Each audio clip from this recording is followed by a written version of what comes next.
Hello students and friends. Today in this homeopathic Materia Medica, I will discuss about Platina. Before start, please subscribe to this channel and press the bell icon for more update. We need support from you to make this channel more beautiful. Platina. The syphilitic vanity of the first one. Platina is one of the idiosyncrasies that thrive in our present syphilitic society. What are today the predominant social patterns for a woman? Beauty, success, and vanity. The main basic passion of Platina is vanity. Quite many idiosyncrasies are vain, each one in its own way. We have already talked about the Boericke vanity of Natrum muriaticum and the psychotic vanity of Medica. Yet, the vainest of all vanities, if someone could say such a thing, is the syphilitic vanity, a vanity characterized by arrogance. That's what ancient Greeks considered the most terrible of all sins, and called it hybris, that is, hubris/insult/offense towards gods. In my book about emotions, we have referred to the twin feeling of worthlessness vanity. We've considered these two as intellectual emotions and compared it to the conscience emotion of modesty/humbleness. Platina is the typical representative of syphilitic vanity/arrogance. It's mostly a female idiosyncrasy, but it's not a rare thing to find a male Platina. In the past, where men prevailed in society, there were more male Platina individuals, but nowadays, that women have prevailed, especially in Western modern societies, there are many more female Platinas than male. Due to her vanity, Platina as a rule, believes and is sure about it, that she is worth more than she is.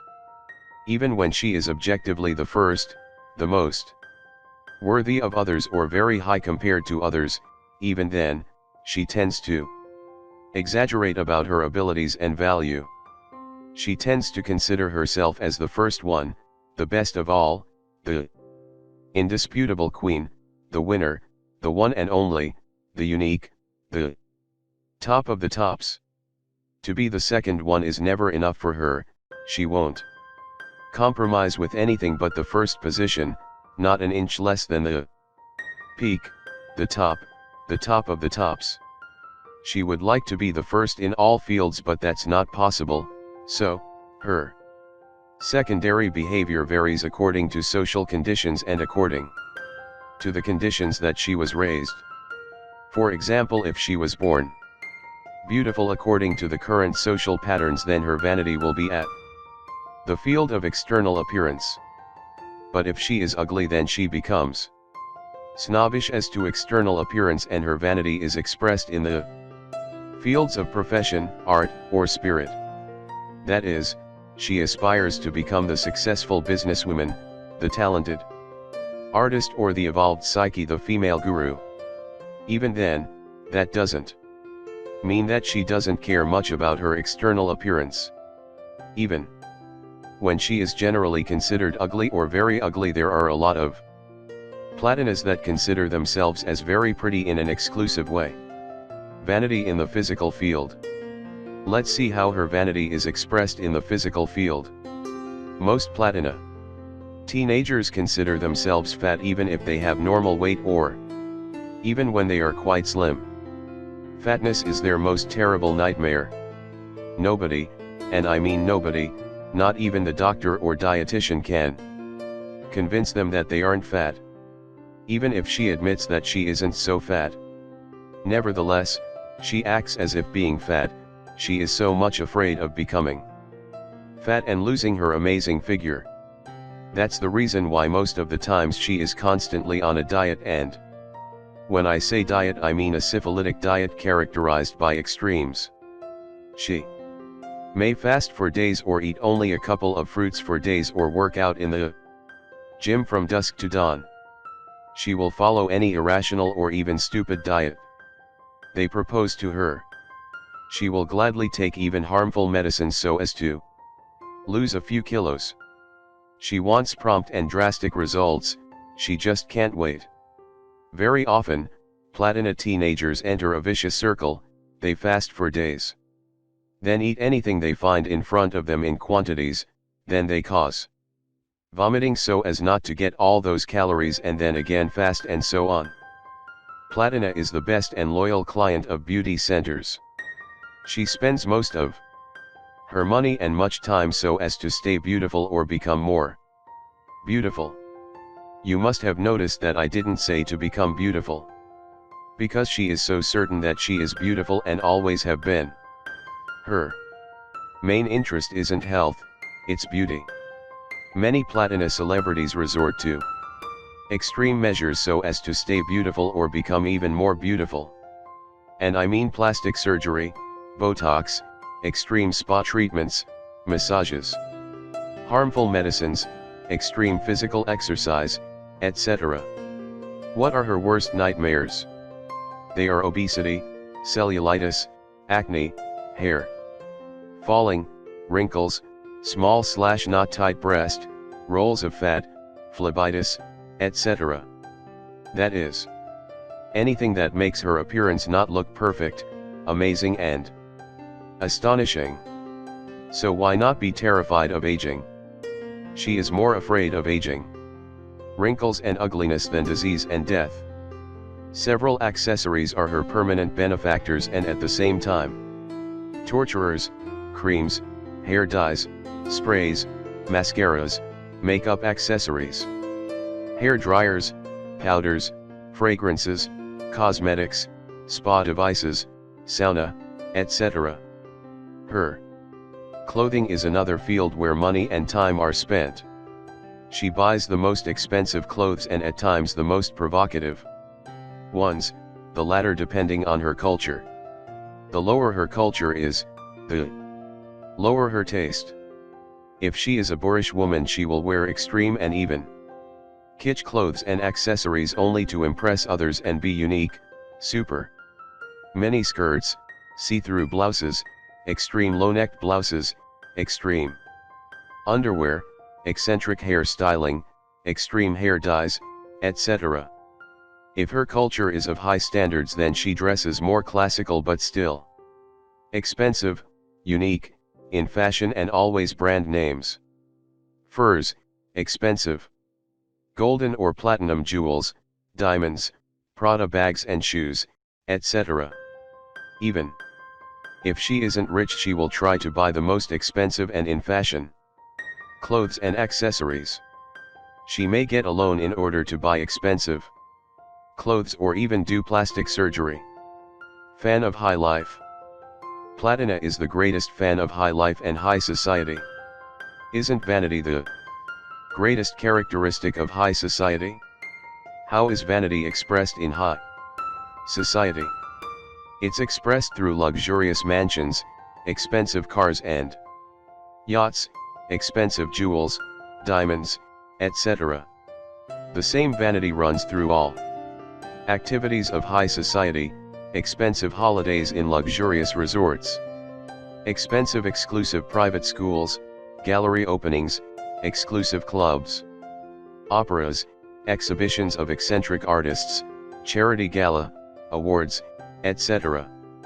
That doesn't mean that you have to be rich to become a Platina, and of course, it doesn't mean that all rich and famous people are Platina. It simply means that high society is a fertile ground for Platina idiosyncrasy. And furthermore, it means that any Platina, no matter how poor, would dream of such a life. She may be poor or low class, but even then she tries to be the number one at her neighborhood, at job, in sports, or in activities like the piano, yoga, gym, etc. She wants to be the very center of attraction, the number one, the top of the tops in any possible field. She believes that she deserves it and has no problem in admitting it. There is a relevant saying in Greece: she is beautiful and she knows it. This definitely suits Platina. Air/sense of superiority. She has that specific air/sense of superiority. Her style is arrogant and vain. She doesn't want her presence to be unnoticed. She wants to attract attention, the same attention that a royal court gives to the passing by queen. You may see a number of styles: femme fatale, modern, businesswoman, executive, unique personality, successful woman, celebrity, #1 star, famous talented artist, cultured woman, academic, high-class woman, classy, refined, royalty, spiritual woman, aristocrat, guru, famous, etc. What's common in all the above is vanity, in fact, syphilitic vanity. Her speech, motion, clothing, accessories, and general portrait radiates vanity and may be considered sophisticated, eccentric, or snobbish. She walks with style and air of confidence and royalty, straight body and spine, elevated chin, head high, slow charming motion, looking forward, and a bit high and not taking notice of others around her. Isn't this the peacock style? Yes, it is. In extreme cases of Platina she may have the feeling as if becoming taller, as if her body is larger and as if other people around her are shorter and objects smaller than her. When in a state between sleep and waking she may have the feeling that her body or parts of her body are enlarged. These are not hallucinations, delusions, or illusions. They are simply extreme physical sensations that correspond to the fact that she thinks a lot of herself and is full of herself regarding appearance and intellectual worth. Her motto, success is happiness. What about the expressions of her vanity in the intellectual, family and social field? She thinks a lot of herself. She definitely believes that she is above the average in all fields, or at least in many important fields, in fields that matter like beauty, cleverness, charm, royalty, style, culture, refinement, artistic talent, and spirituality. So, she is very self-confident, self-assured, and self-centered, a very strong personality and usually a very active and ambitious person. She definitely knows what she wants and will do anything to get it. Once, I prescribed Platina for a patient of mine that was complaining for lack of self-confidence, and the trainee doctor sitting next to me in the office was so much surprised. After the patient left, he asked me, "How on earth did you prescribe Platina to this person? Shouldn't she be full of self-confidence?" I'll say it a million times and still it may not be enough. It's not what the patient says but how and why he says it. It's the intention and tendency that matters and not the behavior. It's the primary behavior / genotype that matters and not the secondary behavior / phenotype that matters. So, in the above example we had to do with a woman that feels that she is above the average in many or in all fields, but because of a failure in achieving her vain and high goals she declares lack of self-confidence. That's just a statement and nothing more or less. It's not reality for God's sake. We never prescribe for statements, we only prescribe for facts. As Platina is concerned, the motto is, success is happiness. For her, happiness is to be the first one. Her ambitions and dreams have to do with activities and professions full of glory. She wants to be an actress, not just any actress. She wants to be a great movie or theater star. She would also like to be a pop star, a TV broadcaster, a TV journalist, a top model, a painter, a piano player, a prima ballerina, an opera singer, a modern dancer, in charge of public relations of an organism, owner of a luxurious boutique, gym owner, businesswoman, executive, owner of a ballet school, etc. What matters in all the above cases is to be exceptional, unique, and to project her worthy, classy personality. If she has to choose between family and career, she will choose career. especially if she is a modern woman. Being a housewife may even sound depreciating to her. That doesn't mean that she doesn't love to have a luxurious house, expensive, large, and classy with modern costly furniture. And if it comes with a maid and a butler, then even better. Strong, tough, egoistic, ambitious person. She is primarily a strong, tough person and may even seem insensitive or cruel. She is very active and very self-confident. She is very egoistic and ambitious. She has high goals, and in order to achieve them she doesn't have any emotional restraints, and this may make her appear to be even insensitive or cruel. Platina is generally a syphilitic remedy, but there are two more versions: the syric and the psychotic, if one of the latter comes second and is strong. When the syphilitic miasma prevails intensely, she becomes insensitive and cruel, even towards her own close people. She becomes more self-centered, more predominant, and cruel, but not out of maliciousness like lachesis, but only out of attachment to her high goals. In such cases, people around her feel that she is always giving orders to them like a queen. She wants things to be done her own way and without any objections of any kind. Rarely, she may say that she is sensitive or even very sensitive, but this is just a statement. You don't see any emotion radiating from that statement. It's just an intellectual statement and nothing more, perhaps because she is an artist and artists should be sensitive. This statement of sensitivity also happens when we have to do with a tough syphilitic platina that has failed to achieve her high goals. Furthermore, declaring sensitive nowadays is in fashion. So, if you haven't succeeded enough, you may find an excuse for that. That is, I could do so many things, but being sensitive I didn't meet my potentials. She is so egoistic that it's a common thing for her to violate many universal laws, and thus instead of being the successful to become the failure. So it's not uncommon to adopt the secondary behavior of the sensitive person as an excuse for her failure. Haven't you ever watched interviews of actors and artists that have never reached the top? They often say that they were too sensitive or too moral to beat the system and become successful. Another excuse for a Platina's failure is that she is a spiritual, cultured person that doesn't care for success, especially in society of our times with lack of meritocracy. This is also the excuse for those platinas that are not beautiful, or those that are even ugly and so can't depend on their physical assets for success. So if you haven't got the body, you must say that you have the mind and the psyche. You see, when it comes to physical traits, things are very clear: you either have it or not.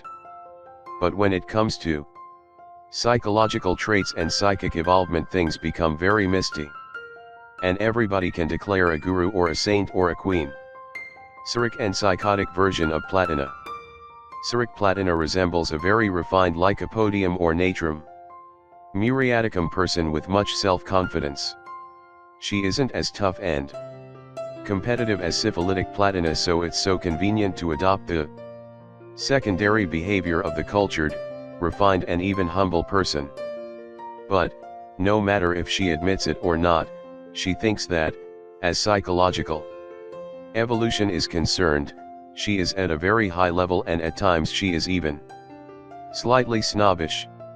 Psychotic platina won't adopt the usual secondary behavior of syphilitic platina of femme fatale or queen or executive. She adopts the secondary behavior of the modern, dynamic, and unconventional woman. She will adopt an unconventional style of clothing and talking.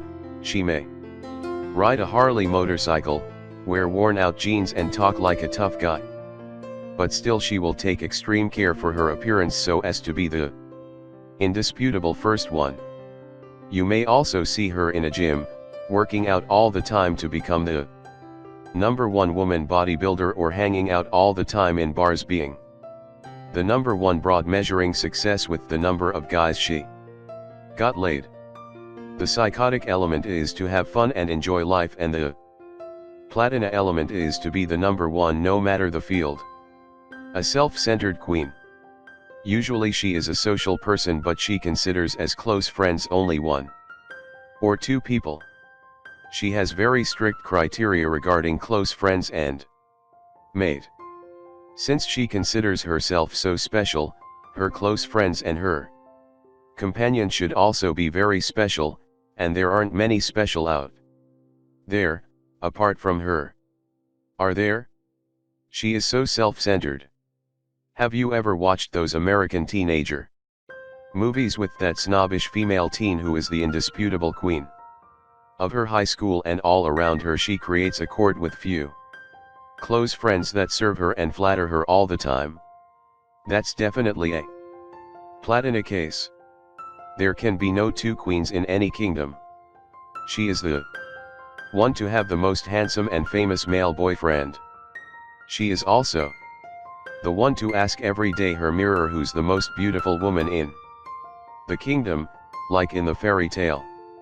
Nevertheless, flattery can be her weak point.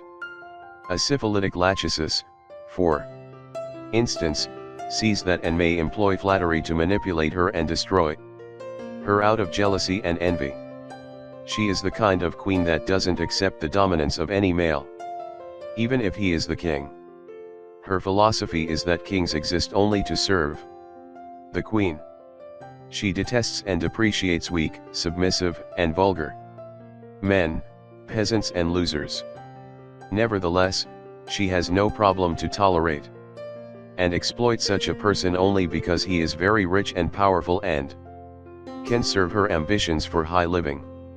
You see, she isn't sensitive or emotional. On the contrary, she is very calculating and self-seeker. The only thing that counts to her is to satisfy her ambitions, to achieve her goals, to live that desirable high living. The only moral value for her is success and fame, is to become the queen, and to remain the queen. I must repeat again and again that even if I use terms like the queen, egoistic, calculating, self-seeker, etc., that doesn't mean that I have any negative feelings towards the people that are influenced from this or that idiosyncrasy. I am a doctor and a scientist. I am not a prosecutor or a preacher. In the same way that I don't judge patients that are influenced by pneumonia or cancer, in the same way I don't judge people that are influenced by idiosyncrasies like Platina, Valeriana, Lachesis, etc. My duty is to serve these patients and help them get rid of these negative and unbalancing influences. I try to be as objective as I can in order to diagnose correctly their idiosyncrasy so as to prescribe the similar remedy for them. When a person is treated with an idiosyncratic homeopathic remedy, then the negative idiosyncratic influences become weaker and the person may overcome them and become more balanced and more free, more himself, more his deeper self. When I say Platina is tough and cruel, I always mean that the people that are influenced by the idiosyncrasy Platina tend, under her influence, to become less sensitive and crueler. This doesn't mean that their real internal self has these qualities. It also doesn't mean that these people can't overcome this idiosyncrasy and become more balanced and free. I must also be clear and sincere and say that I am not a person that has overcome idiosyncrasies, a saint or a guru. The fact that I have identified the pictures of many idiosyncrasies doesn't instantly make me a person that has overcome these influences. I wish I had, but I know there's a long path ahead of me and ahead of any person in order to reach that goal. Freud described the mechanism and the clinical picture of neurosis that didn't cure him of his neurosis. Priests and preachers read all the time about love and sainthood. That doesn't automatically make them saints. I've studied idiosyncrasies for more than 25 years, unfortunately I am still influenced by them. I know that I have made some progress, but it's a long way to freedom, and most of the times one life or a couple of lives isn't enough. Dominant, demanding, and irritable. Platina is usually a tough mother because she is very demanding and dominant.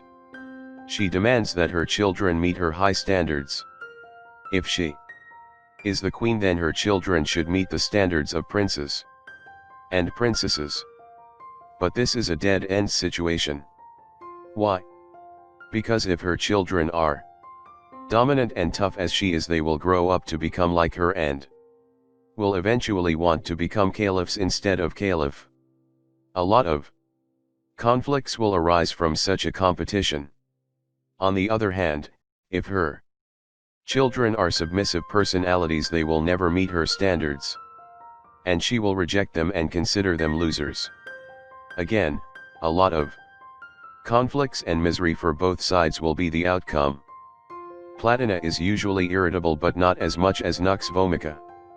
She gets angry whenever things at work or at home are not done her own demanding way, i.e. when anyone questions her throne either in the field of beauty, cleverness, refinement, artistic talent, or psychological evolution. She also gets angry whenever she isn't the center of attention, when someone else is the center of attention, or when others are snobbish towards her. She gets angry when others depreciate her or are arrogant towards her or ironic.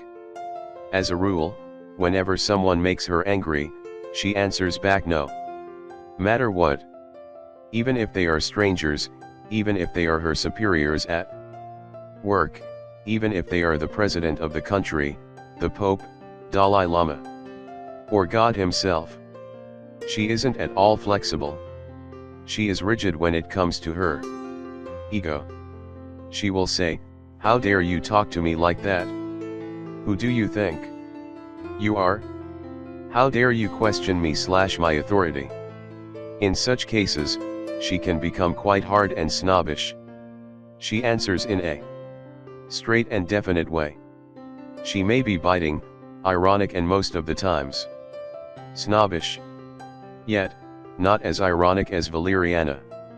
Don't forget that irony is an indirect way of attacking, and sometimes there's insecurity beneath it. While being snobbish reveals that someone thinks a lot of himself, she may even say nothing, give you that snobbish arrogant look, and turn her back on you, or even go away. The message is quite simple and profound. I ignore you. I don't deal with worms/ants/baboons. If a Valeriana is offended, then she bears a grudge. She won't forget it for life, and most of the times she wants to pay back, to get even, and not to feel inferior due to her insecurity. If a Natrum muriaticum is offended, she becomes hurt, and bitter feelings enter her heart for long. She tries to avoid people that have hurt her so as to avoid bleeding again from the old wound. If she has to meet them, she is typical, yet polite. If a Platina is strongly offended, then she erases that certain person from her life for good. She ignores him and even refuses to deal with him. She won't give you a second chance.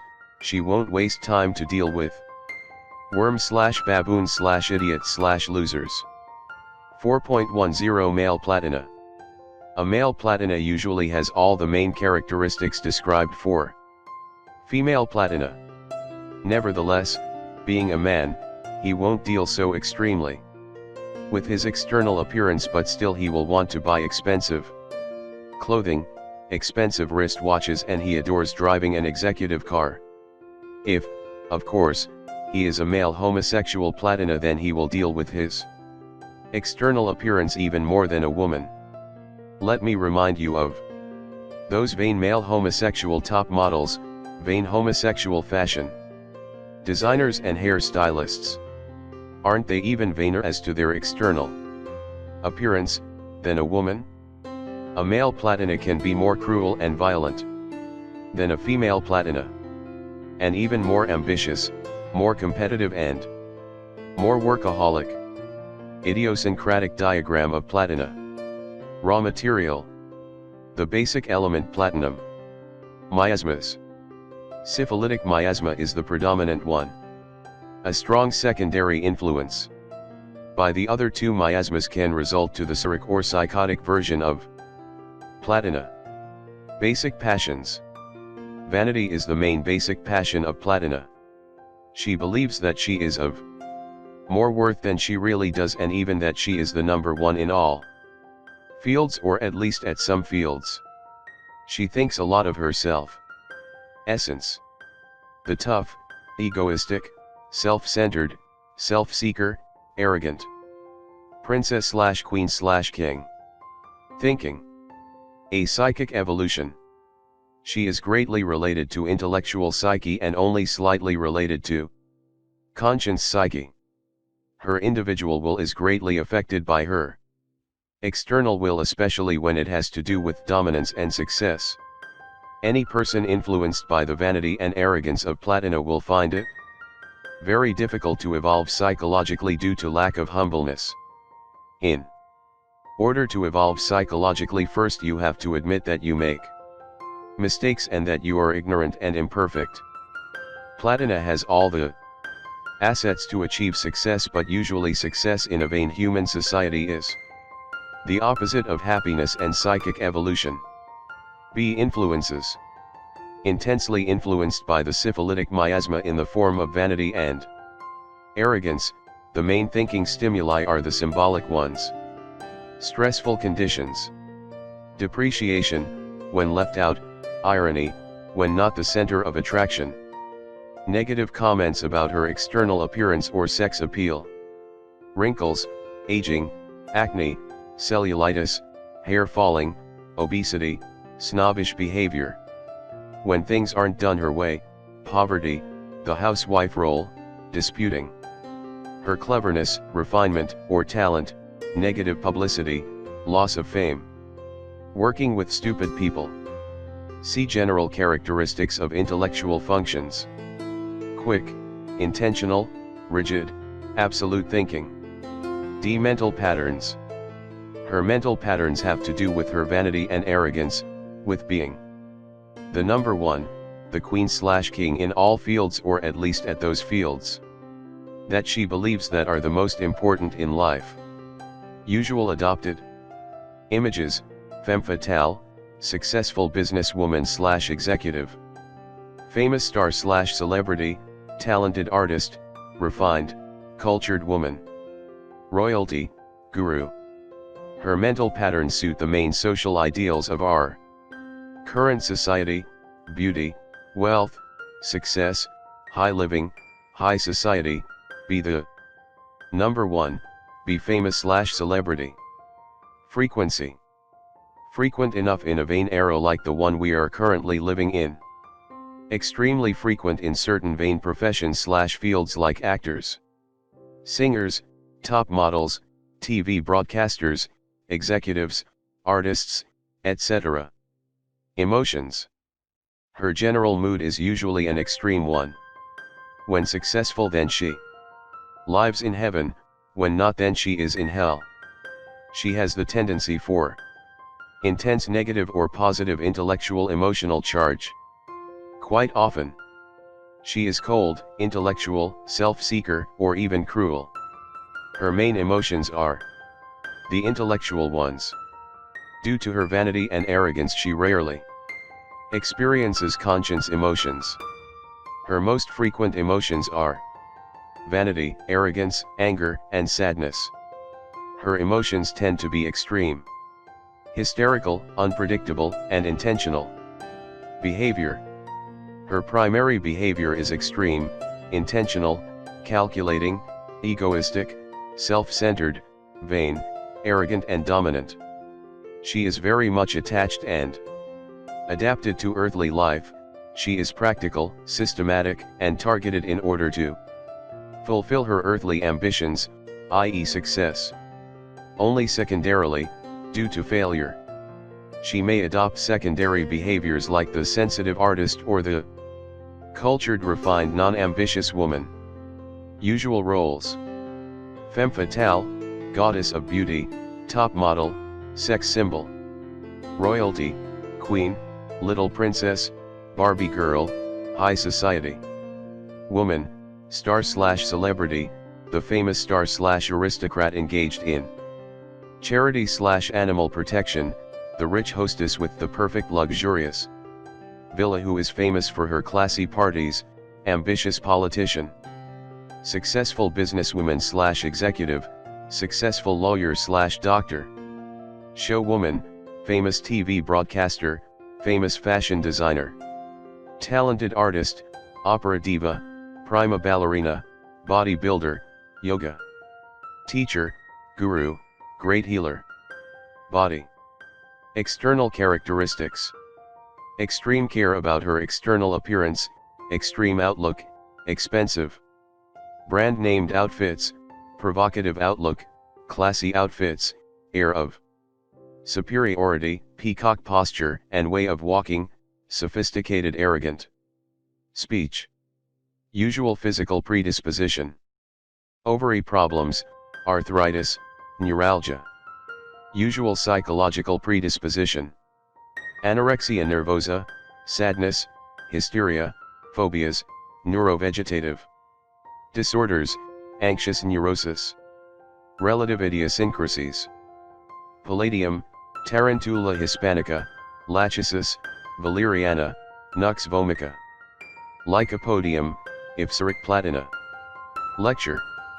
She is beautiful and she knows it. Platina idiosyncrasy corresponds to the homonymous homeopathic medicine prepared from the element platinum.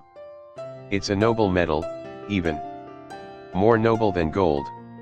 I say this as a reminder because this idiosyncrasy feels as if royalty, in the sense that she thinks a lot of herself. Being a syphilitic idiosyncrasy like Lachesis and Valeriana, it's a frequent idiosyncrasy in the syphilitic era that we live in. How couldn't it be frequent since the social patterns/standards of our times are success, be the first, be the most beautiful, be antagonistic. It's a deep and long-acting idiosyncrasy affecting individuals for long like Lachesis and Valeriana. It belongs to the egoistic family of idiosyncrasies together with Valeriana, Tarantula hispanica, and Palladium. The two latter ones resemble to Platina and could be considered as more light and more rare versions of her. Her essence/main idea/core is that she thinks a lot of herself. She may be of worth in a field, even of great worth, but she always believes that she is even more worth than in reality.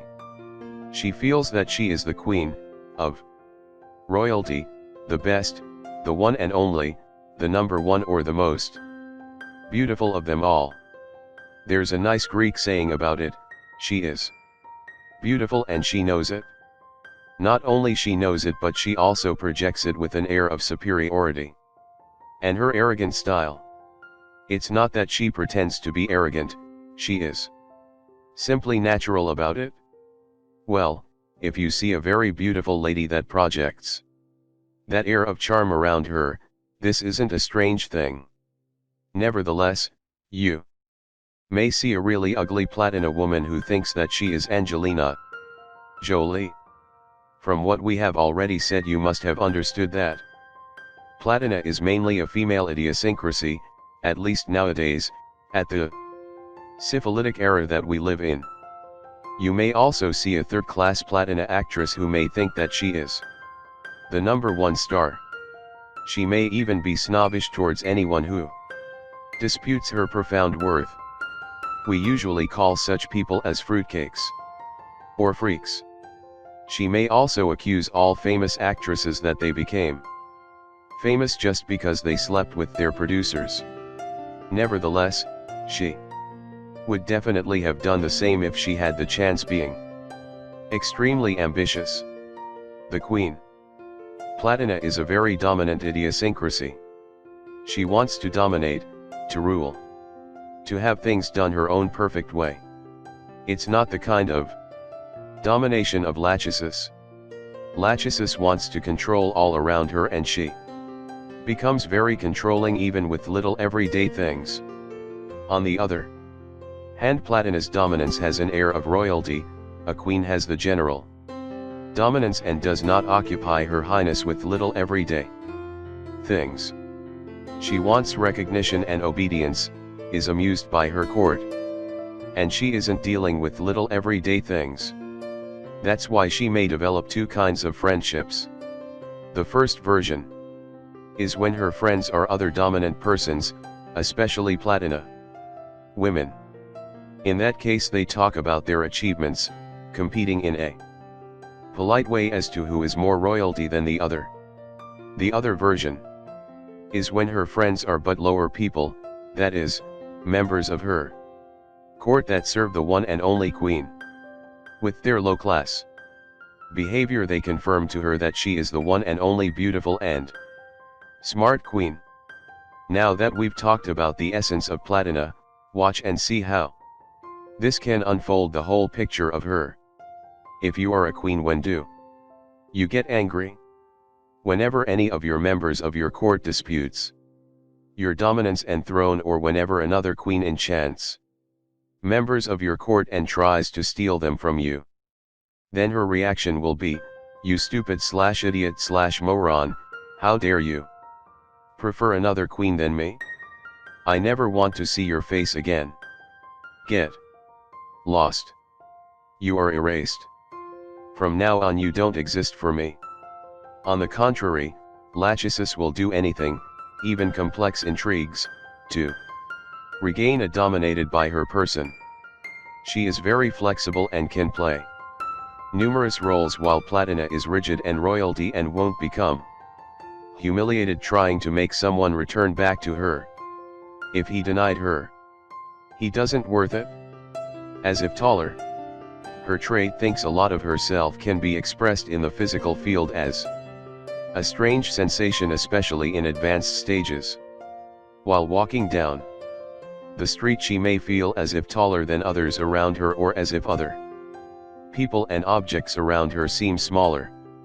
Moreover, when in a state between sleep and awake she may have the sensation that her body or parts of her body become larger. She may also feel numbness on her face or lips. These aren't illusions, delusions, or hallucinations of a psychotic person, because she knows that nothing has really changed and that this is just a weird sensation. You see, she is not losing it.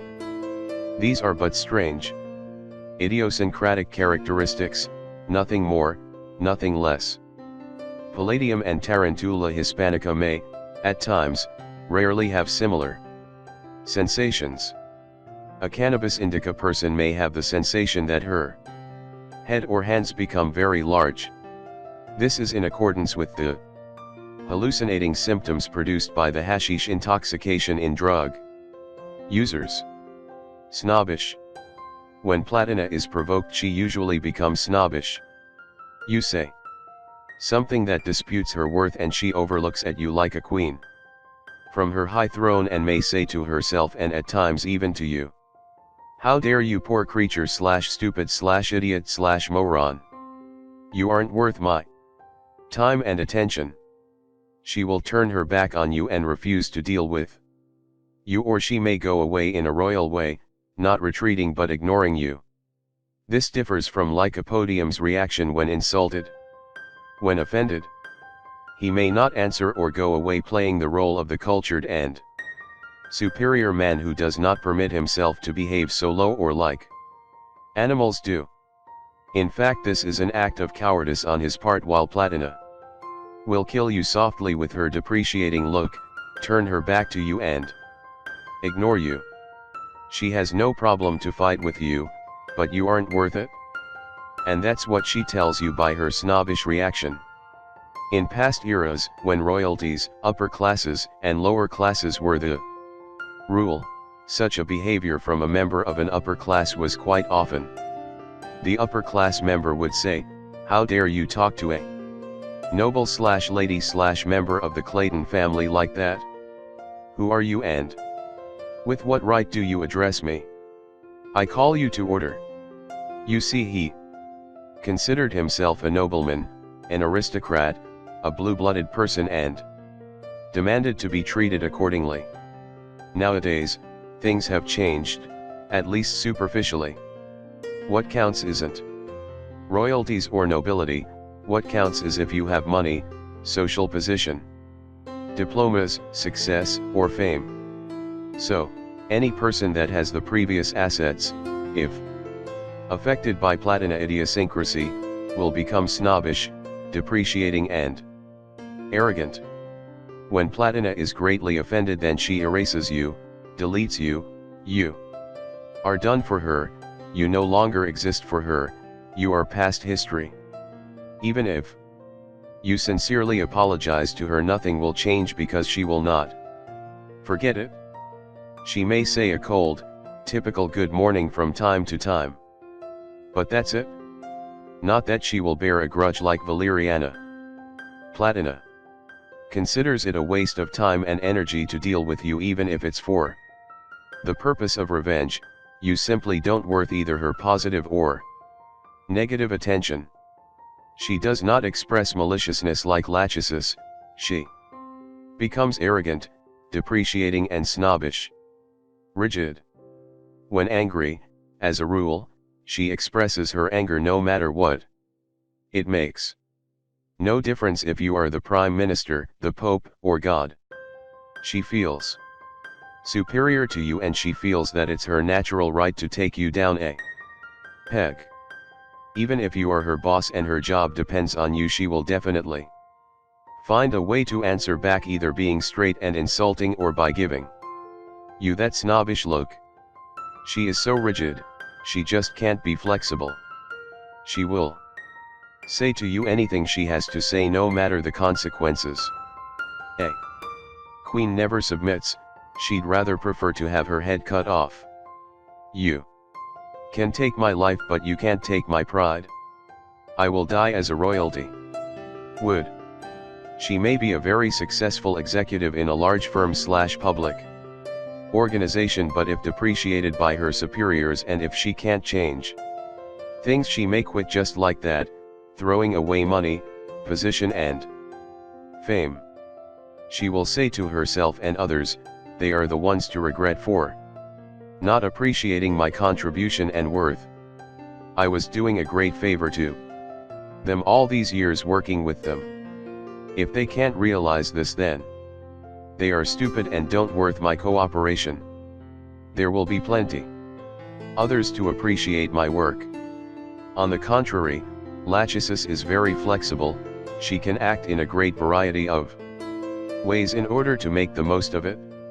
She may pretend to feel sorry for any possible mistake and sincerely apologize and even flatter her boss. If that doesn't work, she may start threatening for legal measures, or that she will make a public ridicule of her superiors or of the company. She may threaten you that she will hunt you down until she gets revenge. She may employ complex intrigues only to achieve her goals, and even employ any illegal or immoral actions in order to dominate. She is a very dangerous and efficient enemy, and you have to be very careful not to get stubbed on the back. Let me give you an example that shows her great flexibility and hypocrisy. A friend of mine, after getting his medical diploma, went to a hospital in order to become a specialized pediatrician. He seemed very young and was shy and didn't wear any medical blouse. He happened to step on the recently mobbed wet floor, and the nearby Lachesis cleaning woman became a real menace, cursing and shouting, "Where do you think you are going, you fool, you insensitive?" "I am so sorry," said my friend, "I am not a visitor, I am a doctor going to my office." "Oh my God. I am so sorry, doctor, 1,000 apologies, for God's sake, how on earth did I spoke to you like that? I am so sorry." You see how flexible she can be in seconds. This isn't the case with a Platina or with a Nux vomica. Valeriana is a bit flexible due to her insecurity and ambitiousness, but not Platina. She is very rigid no matter the consequences. That's the reason why, at times, you may see a woman who once was that Great famous star, and now that it's all gone she refuses to accept it. She keeps accusing producers and directors for depreciating her talent and keeps living in the same luxurious way although she is bankrupt. She will wear her old fancy furs, will attend social events, wears outfits that don't suit her age, will resort to meaningless or harmful plastic surgery, and so on. All around her will shake their heads and say to themselves, how on earth did she end up like that? Platina is usually extrovert but not to the extremes. Why not be, since she is so self-confident? Nevertheless, not everyone is worth hearing her personal problems, only a few close ones. At other times she believes that she has no problems at all simply because she feels so confident that she can handle anything. The blonde bimbo or the smart goddess Platina is usually dressed as a queen. She's got taste, she is well informed about modern trends and fashion, and she prefers expensive brand names and unique, fancy clothes. She is one of the best fans of haute couture and, of course, of haute coiffure. She takes extreme care of her hair and style. If she is beautiful and dresses like a queen, then she feels like a goddess or a femme fatale. Nevertheless, let me show you how a different, in fact a contrary, phenotype of Platina can be developed. There's this little beautiful girl who is affected by syphilitic miasma and Platina idiosyncrasy. Her parents treat her all the time like a little princess. She grows up to a gorgeous Barbie teenager. She discovers that all girls around her are either jealous of her or want to be close friends with her only because she is the queen of their school. She also discovers that all boys and men around her are willing to satisfy all her whims and worship her only to draw her attention and drive her to their bed. So, why study hard? Why become cultured or hard-working in order to gain success? She is already successful by doing nothing. So, in the end, she becomes that stupid blonde bimbo who cares only about her body and external appearance and not at all about her mind. She will enter one shop after another, one beauty center after another, one spa after another. This is only one phenotype of Platina and not the most frequent. Nowadays, women tend not only to become beautiful but also successful and cultured. So, very often you will come across a Platina that is a very successful and beautiful businesswoman or a successful and cultured actress, painter, journalist, and so on. Never stick to a certain phenotype when bringing in mind any specific idiosyncrasy, especially when it's a syphilitic one. Always remember that there's one genotype and many phenotypes, and that we always prescribe for the genotype anything for the palace. Another phenotype of Platina is the beautiful woman that wants to live a high life, being a member of high society so as to live rich and comfortably. She is willing to do anything to accomplish the latter. She simply wants a palace and a throne and will do anything for it. The deal is, you've married a goddess and you have to provide her. Accordingly, goddesses live in palaces. She may have loved a mucho psychotic sportive guy, but then love isn't enough. So she decides to marry that 20 years older, big-bellied, bold businessman only because he can provide her with whatever she wants. He will show her around the high society as his new Porsche, and she will go around as the queen living in a palace built only for her. Isn't that a business deal with mutual interest? Isn't it a win-win situation for both of them? It doesn't matter if they are both unhappy in the end. Most of the times, it's not reality that matters, but it's social image that matters. It doesn't matter if in the end she will keep cheating on him with the mucho gym trainer, the golf instructor, or the womanizer next door. And it doesn't matter if he will keep stalking her in order to find if she is cheating on him. What really matters is that she now has what she was dreaming of, a large, luxurious villa full of luxurious brand name furniture. Everything clean and in order.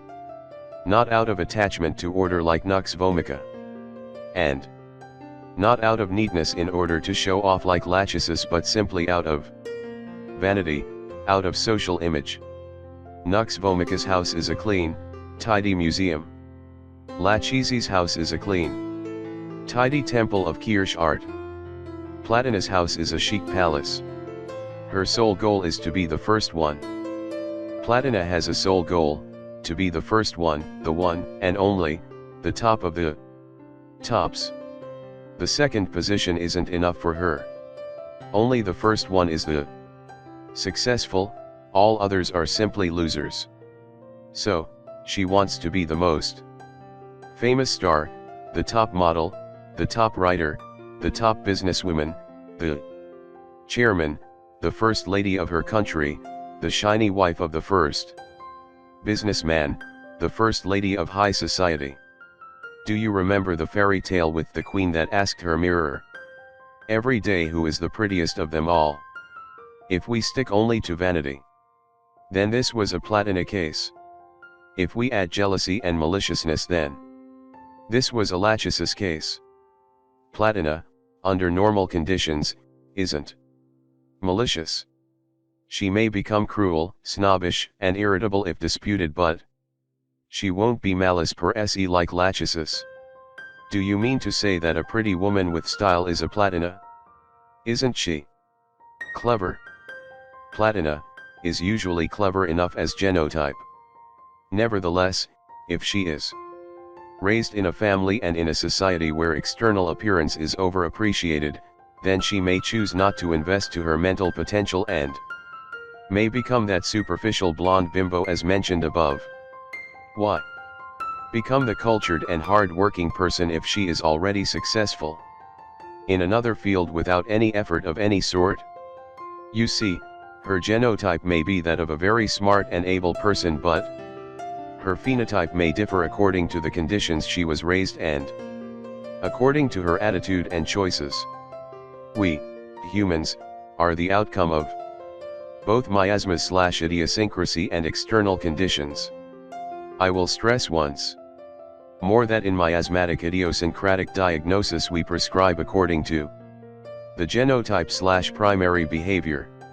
Nevertheless, I describe to you most phenotypes of an idiosyncrasy so as to make you able trace the underlying genotype.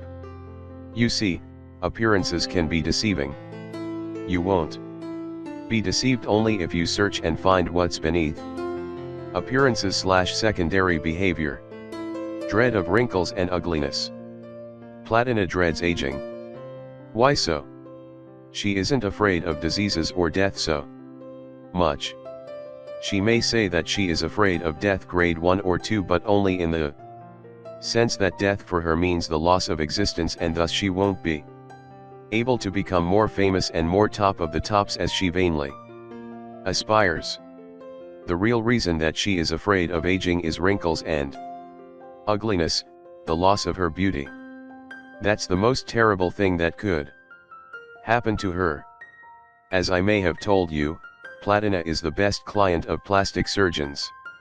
Nothing will stop her from lifting herself, neither money, nor extreme danger for her health. She'd rather die than being ugly. That's the reason why so often you come across stars that do one plastic surgery after another, one dangerous treatment after another, dying of cancer in the end. Some of them cannot accept the fact that they got old and ugly. They refuse to go public and stay within closed doors. They even avoid looking at mirrors. They spent their day remembering good old times when they were beautiful. They amuse themselves writing their memoirs boasting about their beauty and charm at good old times. Nympho Mania. Platina is usually considered a sexually hot person. When you have invested so much in your external appearance and beauty, and when you use it as means of success and all men around you serve you only to have sex with you, then you tend to deal with this field a lot. You tend to become a woman with sex appeal and possibly a woman with a rich sexual life. That doesn't mean, of course, that you do enjoy sex a lot. When you aren't a giving individual, when you are so vain and sex is an act of dominance, then you may become non-orgasmic. You tend to have incomplete saturation. Your mind may be pleased but not your physical and etheric body. That's the reason why so often in Materia, Medica and repertories Platina is described as nymphomaniac.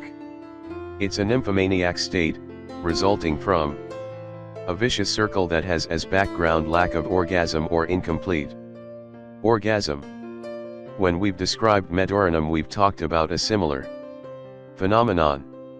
Medorinum may become a sex machine, a rooster, getting laid all the time with any woman he meets, not because he is so much enjoying sex but because he has incomplete orgasm that leads to passion.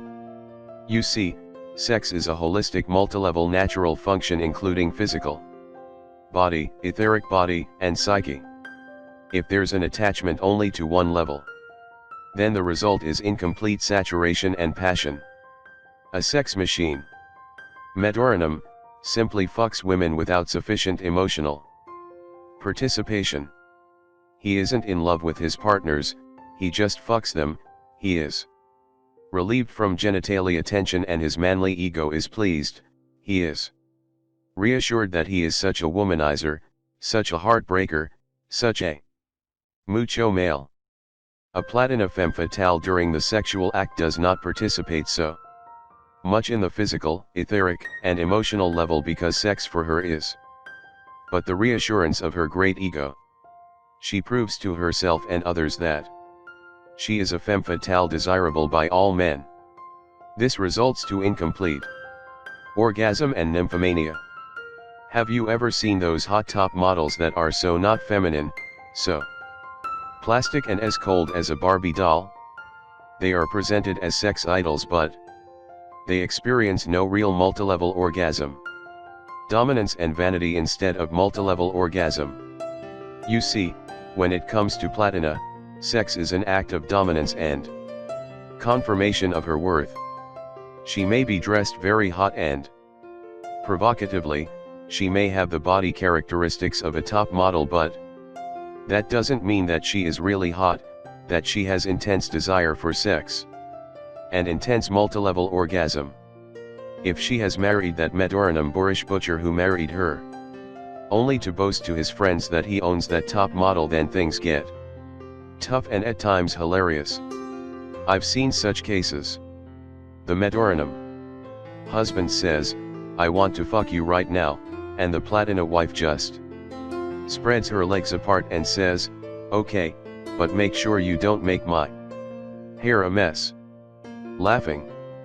Once I had a very dominant woman Platina married to a submissive, cultured like a podium. She demanded that during sex he should be flat on his back and still while she sat on his penis, rocking back and forth until satisfied and then left him there unsatisfied. That's but the female version of the common in past times, psychotic male fucking during which the woman was but a sexual object in the hands of the male. I do it my way, only to please myself, and I don't give a dime about you. Well, what idiosyncrasies are really sexually hot? That's a tricky question. If I answer this question, then all present people will start choosing accordingly. Laughing, maybe I should write a guide for hot mates. More laughing, I am joking, of course.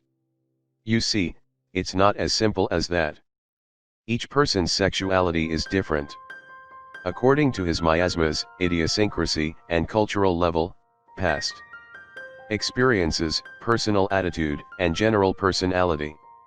For example, a woman medorinum tends to be very liberal and has many but yet superficial affairs. A natrum muriaticum woman is very hot as desire is. Concerned and very giving to her companion, but on the other hand she is very conservative regarding sex and is in favor of monogamy.